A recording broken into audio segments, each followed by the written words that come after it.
Hi, I'm Tessa Rose Jackson. I'm a film and media composer and I release art and music under the name Someone.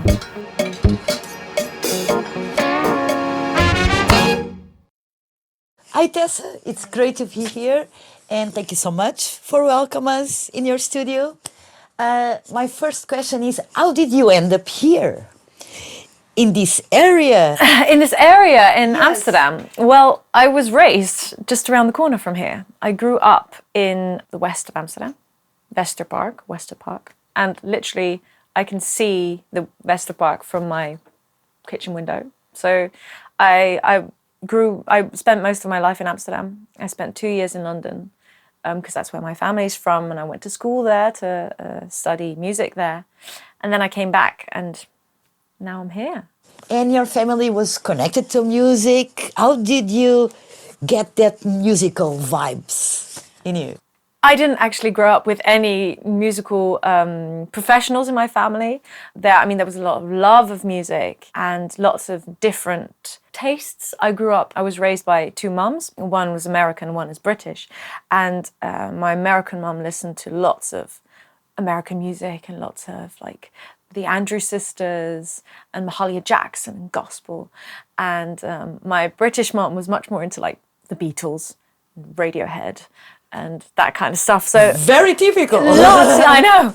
So lots of different vibes and influences.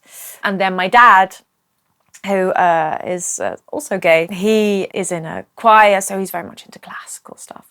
So you got it. I got it all, and I think I was definitely raised with the sort of sense of whatever you choose to do in life, do it fully, and I think that's the best mentality to grow up with. Actually, as a young teenager, I was obsessed with music, and I'm a very serious person, and I was already a very serious teenager, and I was when I was 13 or 14, I was I'm going to be a singer, and my parents magically, instead of just sort of going, it's a phase, she'll grow out of it. I mean, they did that for a year, and they were like, well, you finish high school first, and you do then we'll talk about music. But I was so obsessed with it, and then when I was 13, 14, 15, and at some point one of my mums was like, okay, well, apparently she's really serious about this. Let's see how we can then do this properly. And really give her a chance. And she found this school for the performing arts in London called the Brit School. And I auditioned for that and I got in. And that's when my musical foundation started, really.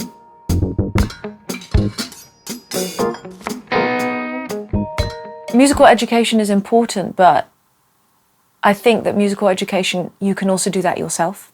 So yes, it is very handy from a young age to study it and to have teachers and to you get a lot of tools. But I think everyone has a different route, and for some people, probably just doing it yourself and figuring it out yourself is the best way. I don't think there's a perfect route for anybody. Mm-hmm. I do think it's important to always constantly be learning and constantly be hungry for learning new things. That's my motto.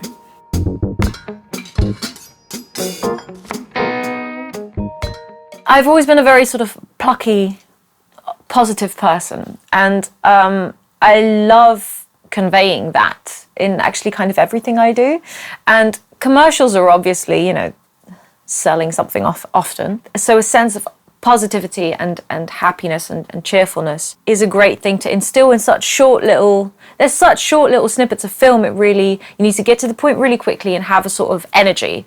And if there's one thing I have, it's lots of energy. It's quite a good match.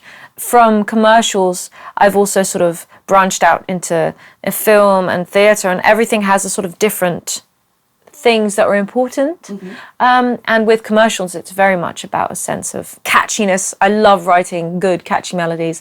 That's where the Beatles, growing up with the Beatles, is 100% part of that. Yeah. So short. They're all so short. It's like hook, hook, hook, and next song, hook, hook, hook.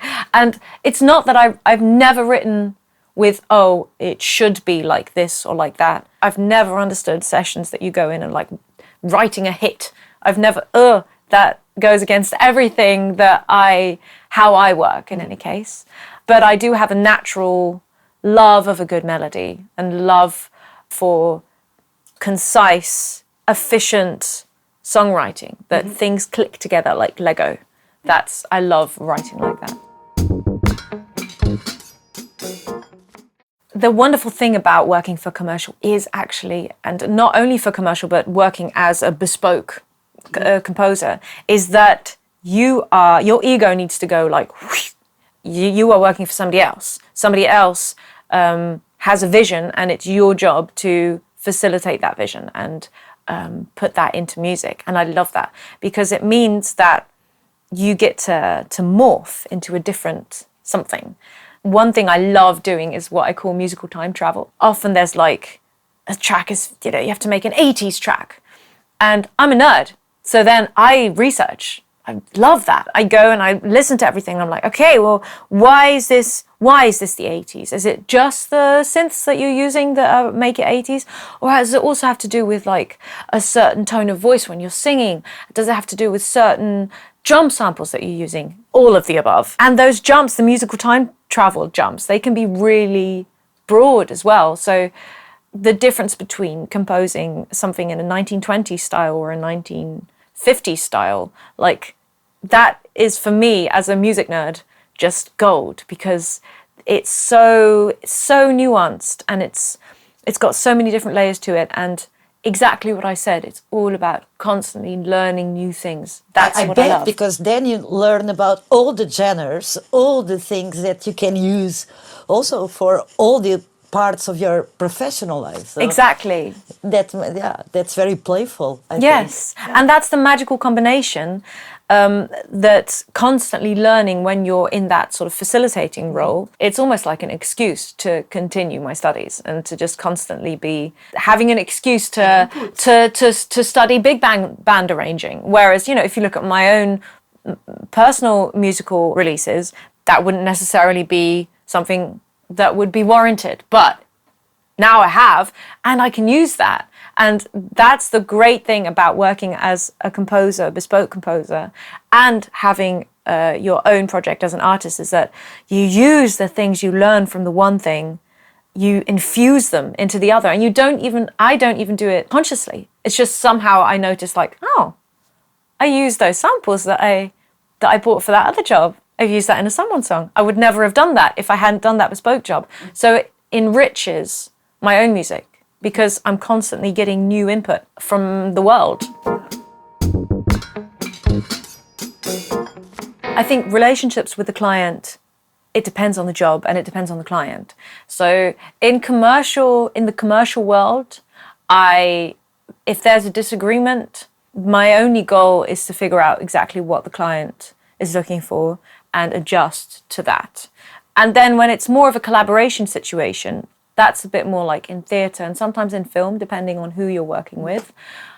I'll be a bit more, if I really disagree and I really think like, no, I think we can take it to a better place, then I'll try and figure out a way of finding a middle ground, or at least like suggesting like, no, I really feel quite strongly we shouldn't do this.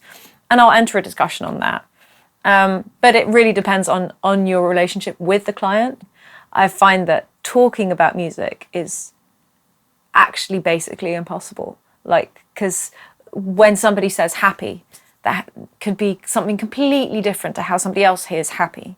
And it's all very subjective, and sometimes people don't know what to ask. Exactly. So what actually is the best thing to do, I usually find, is to listen to music together and just sort of gauge the client's reaction to it. And then I, as a musician, I'll be like taking notes of like, oh, okay, so that feels melancholic to that person. Okay, noted. Oh, that feels old-fashioned to that person.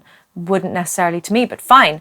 And in that, it's kind of like you're making a new palette. Every time you work with a new client, you're figuring out, oh, that's your blue. Cool. That's your red. Okay. And that's a really healthy way of doing it, I think, because it's also very inspiring, because listening to music together is a wonderful thing to do, and it helps avoid misunderstanding. Super interesting. And do you have any example of a commercial that was challenging or you are super proud of for some reason? Because I was thinking, let me see. This is Turkish Airlines. It was a Super Bowl thing.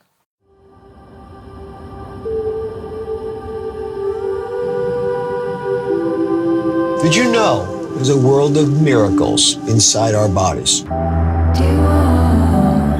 For example, your eyes can see 10 million shades of color. Sometimes all you need to do is look up.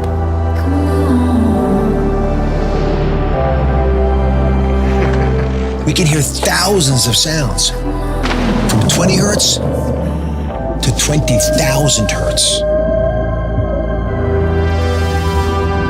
Our bodies can withstand temperatures around 60 degrees centigrade.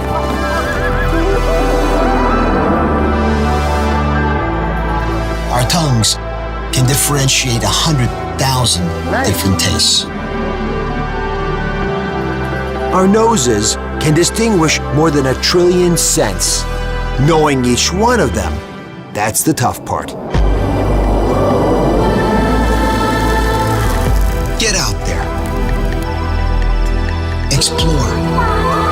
See, smell, hear, taste, touch. Widen your world.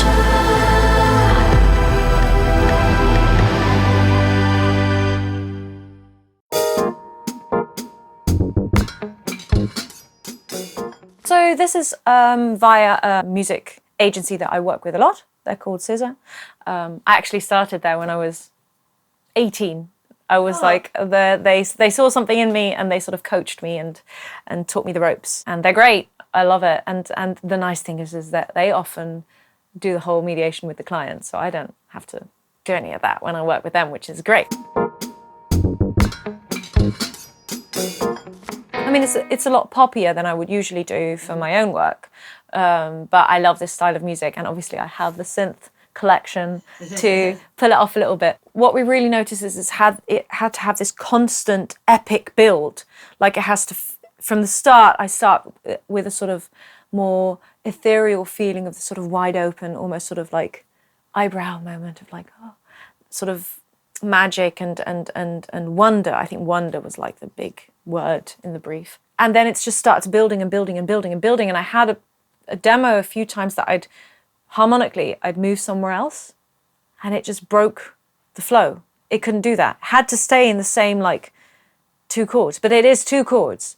And it just got really boring after a bit. Like how do you, and they're talking about like the senses and all these different tastes and smells and stuff. And I really felt like I want to mimic that in music and bring in new tastes and new smells. But it's quite hard to do that when you can't ever drop the ball when it comes to that constant build. And that was the biggest challenge, I think, making something that felt very natural and very sort of constantly taking off, like an airplane constantly taking off. But at the same time having some kind of dynamic in it that kept it interesting and very really inspiring. Thank you. Yeah. Thank you. It was fun. It was a real challenge. I hope you enjoyed this episode. Don't forget, there is more to watch.